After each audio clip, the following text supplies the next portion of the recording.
My name is Prof.Arif Herekar, and I'm basically a professor of neurology, but my passion is to travel. In this video, particularly, I went to this place called the Trinity Church. This is in a town called Kazbeki, and this is right on the northern border with Russia, and it is in northern Georgia. All I'm trying to emphasize in this short video is that the young travelers, whenever they go to a remote place, they must check the weather, they must check the routes, they must check the track, and they must check the area where they're going to.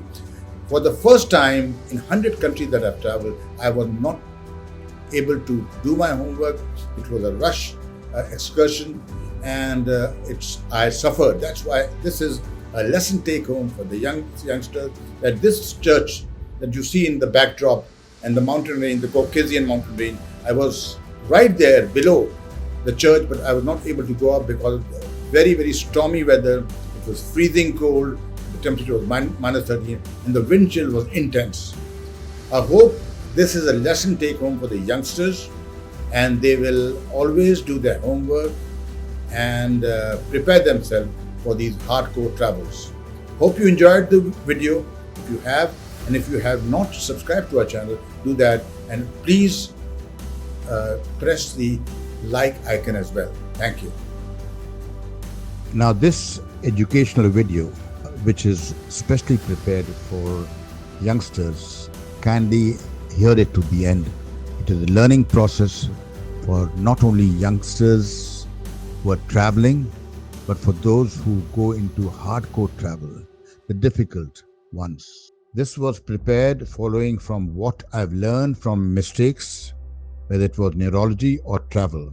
I'd like to pass it on to the youngsters.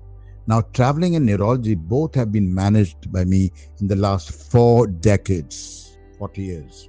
Traveling is, of course, relaxing and enjoyable, of course. But like every other subject, it needs a homework and a preparation.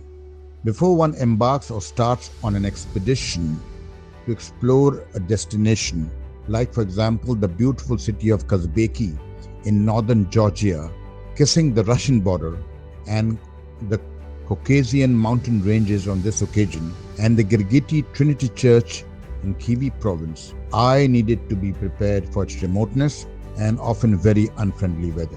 I had, but unfortunately, not studied the area and the weather, and even though I reached the area after battling a tough terrain in rain and storm, as you can see, I was not able to make it because I was unprepared.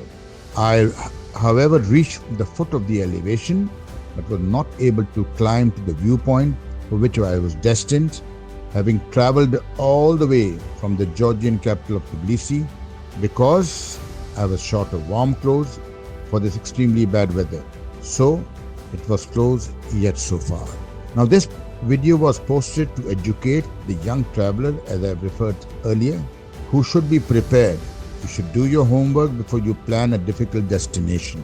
I have, of course, done more inaccessible destinations like the Northern Lights in Tromsø in Norway, 18 degrees below freezing point. Of course, the Arctic Ocean polar bear expedition, not very far from the North Pole, 16 degrees below freezing. Western Mongolia, beautiful place, of course, 7 degrees below freezing point. Antarctica, often 25 degrees at times below freezing point, not very far from the South Pole. Dog sledging, Colorado Springs, USA, 11 degrees below freezing point. The Pikes Peak, also in Colorado Springs, 3 degrees below freezing point. Not to forget the base camp of Mount McKinley, the highest peak in Northern America or North America, 6 degrees below freezing point. And of course, most of them with wind chills and many others. I cannot recall at this moment. But all of them were done in great comfort. Why? Because of the proper outfit and the knowledge of the weather. Hope you have enjoyed and learned from this educational video.